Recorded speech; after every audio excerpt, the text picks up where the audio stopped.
Multiverse खत्म हो रहा है, इनकर्जन हो रहे हैं, थॉर रो रहा है और परमपिता से प्रार्थना कर रहा है कि उसे एक और बार वो शक्ति दें ताकि वो अपनी लव को बचा सके। लेकिन ऐसा क्यों है? लव क्यों खतरे में है? तो जान लो, लव इटर्निटी की बच्ची है। इटर्निटी ने उसे जिंदगी दी है और अगर इटर्निटी खत्म होती है तो लव भी खत्म हो जाएगी।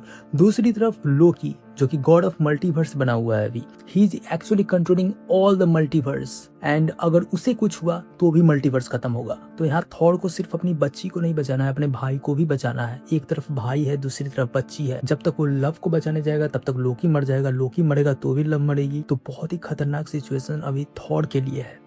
He has to save the world, he has to save love and Loki और इसीलिए वो प्रार्थना कर रहा है ओडिन से। क्या तुम्हें लगता है कि वो डॉक्टर डूम को रोक पाएगा? दूसरी तरफ डॉक्टर डूम है जो कि उसके बेस्ट फ्रेंड की तरह दिखता है, टोनी स्टार की तरह। अगर सबसे ज्यादा अभी कोई ऐसा है एमसीयू के अंदर जो कंफ्यूज है, जो बहुत ही परेशान है, तो वो है थॉर। क्योंकि ओरिजिनल एवेंजर से सिर्फ थॉर ही ऐसा है जो सब कुछ समझ भी पा रहा है और एट द सेम टाइम ही हैज़ नो आइडिया कि डॉक्टर डूम है वो, और डूम उसे मैनिपुलेट करने की कोशिश करेगा। लेकिन थॉर गॉड है, 1500 year old God of thunder है। उसे पता चल जाएगा कि ये है कौन और ये क्या करने की कोशिश कर रहा है। He will definitely fight against doom and die and he will be revive and become the rune king Thor. और रून किंग थॉर को रोकना इतना आसान नहीं है। तो yes, he will save Loki and love both and also the world. Multiverse जो कुछ भी अभी थोड़ा बहुत बचा हुआ है तो वो लोकी की वजह से, क्योंकि वही कंट्रोल कर रहा है अभी मल्टीवर्स को।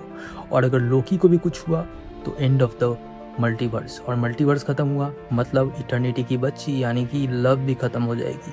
तो थॉर को लड़ना पड़ेगा, अंत तक लड़ना पड़ेगा और वही बनना पड़ेगा जिसका हम सब बेसब्री से इंतजार कर रहे थे, द अल्टीमेट रून किंग थॉर, जिसे हराना किसी के बस की बात नहीं है। आई एम गेटिंग इमोशनल सोच के ही दैट थॉर, जो थॉर हम लोग बहुत साल से चाहते थे, वो थॉर हमें देखने को मिलेगा। He will fight against doctor Doom, he will do everything, he will protect the world and मुझे पूरा भरोसा है he is worthy and I know he will destroy, Doom हो या कोई भी हो।